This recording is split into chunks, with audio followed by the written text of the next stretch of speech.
انا ميان وبعمل ايه؟ بعلم الرسم لاي حد ما بيعرفش يرسم اي حاجه. ما تيجي نشوف مع بعض انا بعمل ايه. دي كانت الحلقه التاسعة من كورس الرسم للمبتدئين. فيلا بينا نبتدي الحلقه الجديده من كورس الرسم للمبتدئين. عايزه اقول لكم انكم وحشتوني جدا جدا جدا، وعارفه اني مقصره معاكم الفتره اللي فاتت، بس ظروف خارجه عن ايدي. ربنا يعيني ان شاء الله وارجع تاني بقوه زي الاول. فيلا بينا نبتدي حلقتنا الحلوه. فزروا حذروا، هنرسم ايه النهارده؟ موج البحر فعلا. طب انتوا تعرفوا عني ان انا برسم بس الحاجه ولا برسمها في موضوع؟ طبعا برسمها في موضوع. فهنرسم موج البحر، بس هنرسم بقى في موضوع فيه شط وفيه نخل وفيه سحاب وفيه الوان حلوه هنلونها مع بعض باذن الله. فدايما هقول لكم المعلومه دي وهقعد اكررها، ان انا لما بعلمكم في الكورس بتاعي اني ازاي ترسموا اي شكل، انا مش مجرد شكل بس، لا انا بدخله في موضوع عشان عقلكم يستوعب الحاجات اللي احنا بنشوفها في بره نقدر نطبقها في الورقه، وتبقوا مدركين كل حاجة حوالينا ازاي بتترسم. مش بس كده، كمان انا بعلمكم ازاي تلونوا وازاي تدخلوا الالوان في بعض وتبقى شكلها حلو وتبقى في اللوحة بتاعتكم غنى لوني. فانا بعلمكم كورس فعلا كورس غني جدا بمعلومات وغني بحاجات مختلفة، وفي حاجات كتيرة قوي مفيدة قوي ليكم. فبجد ركزوا في كل حاجة انا برسمها وبقولها. واللي فاتوا اي حلقة من الحلقات اللي فاتت هيلاقوا كل اللينكات في البايو، يتفرج على كل الحلقات. وياريت تشيروا الحلقة لأكبر عدد من صحابكم، عشان زي ما انتوا تستفيدوا وتتعلموا حاجة جديدة، كمان صحابكم يتعلموا حاجة جديدة. فيلا بينا نكمل رسمتنا وندخل في عالم الألوان والتحديث. سيبكم بقى شوية كده وارجع لكم كمان شوية.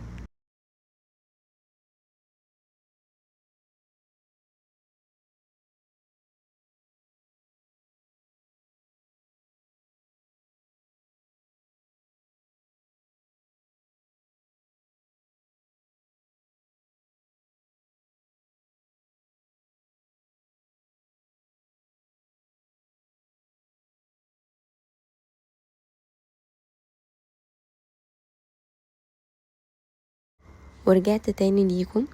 المرة دي مرضتش ان انا احدد، قررت ان انا ادخل الالوان الاول وبعد كده في الاخر خالص هحدد الرسمة بتاعتي.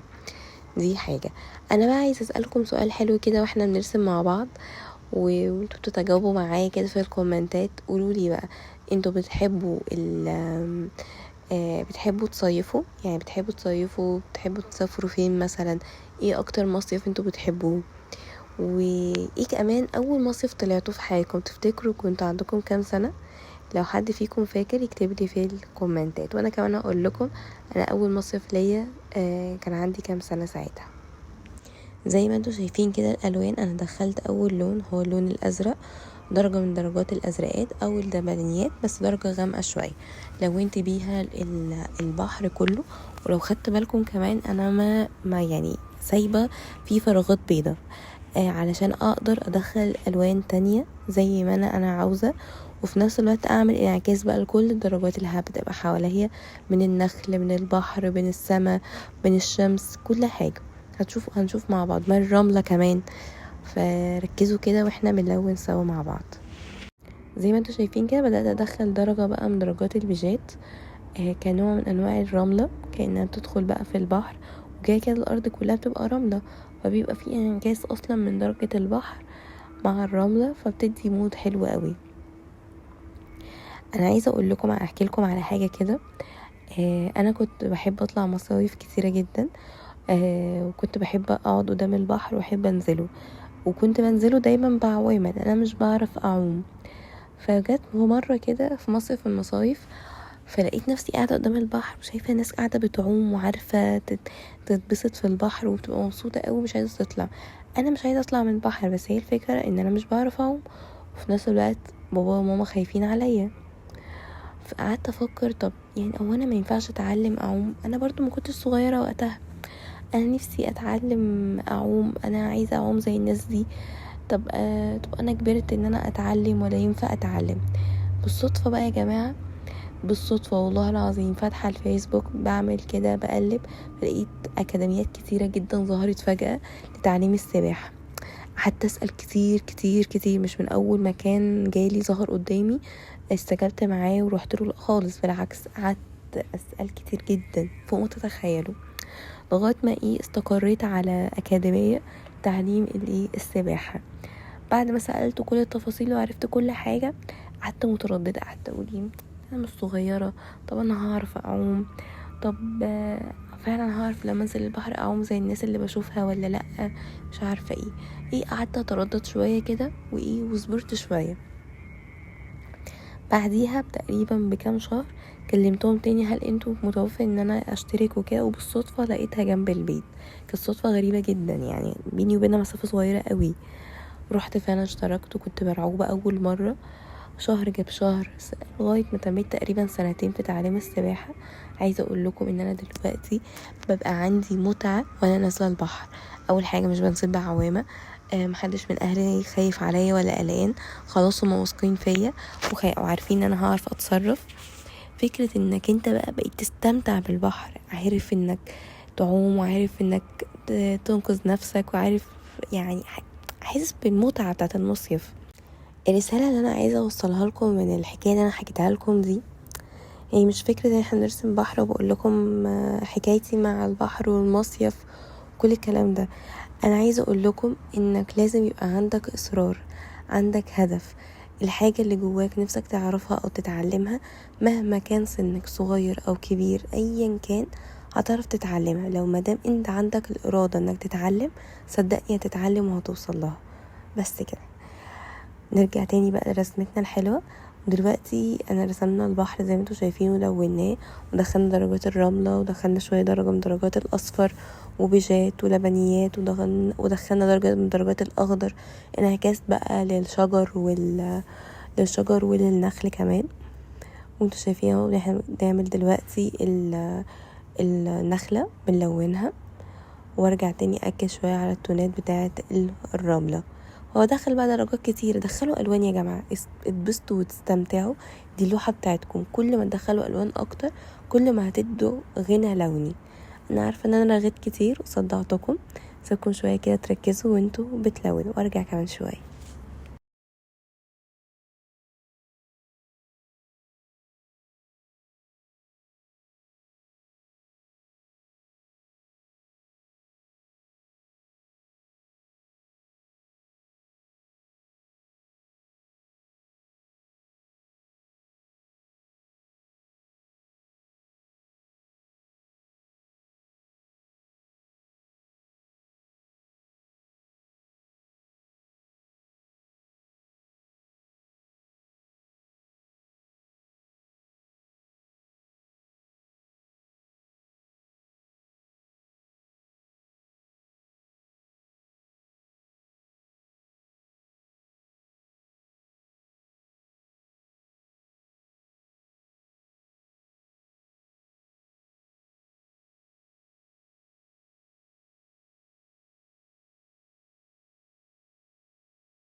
حبيت افكركم لو حد فيكم ناسي ما تنسوش تبعتوا الحلقة لأكبر عدد من صحابكم عشان يستفيدوا ويرسموا زينا ويتعلموا حاجة جديدة ويعرفوا معلومة جديدة. اوعوا تكسلوا تعملوا شير كتير كتير قوي قوي قوي قوي.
جزء التلوين يا جماعة انا ببقى مستمتعة بيه جدا جدا، هو التحديد. زي ما انتوا شايفين كده انا دخلت الوان كتيرة جدا، حطيت الاخضر الدرجة الاساسية اللي معايا، دخلت فيها احمر، دخلت فيها اصفر، ازرق. كل الالوان دي دخلوا الالوان هتدوا غنى لوني، وفي نفس الوقت هيدي درجة يعني بيدي غمقان للورقة الشجرة نفسها، ورقة النخلة. وفي نفس الوقت بيديلك يعني غنى لون، تحس ان هي النخلة لونها خضرة بس في نفس الوقت فيها تونات كتيرة، فيها غنى لوني، فيها ألوان كتيرة، انعكاس بقى لدرجة البحر، انعكاس لدرجة الرملة، انعكاس للشمس، دي كل حاجة حوالينا.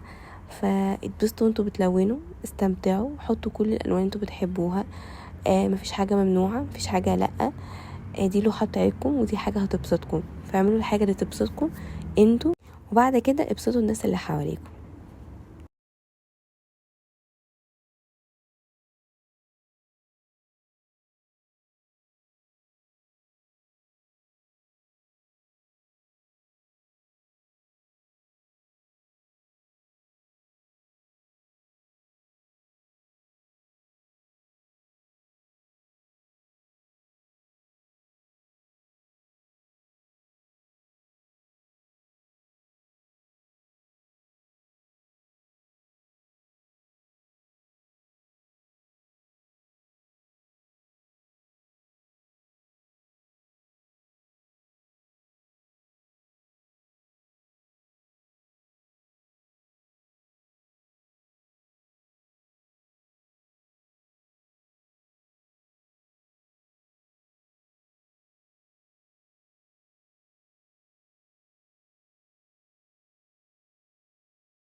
ما تنسوش تكتبولي في الكومنتات وانتوا بترسموا معايا كده وبتلونوا اول مصيف طلعتوه فين، وكان عندكم كام سنة وقتها. فلو فاكرين وعارفين مكان انتوا طلعتوه اكتبولي في الكومنتات.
اوعوا تنسوا تعملوا شير للحلقة وتعملوا لايك وتكتبوا لي كومنت ليكم رأيكم في ايه في الحلقة ونفسكم كمان تتعلموا ايه جديد.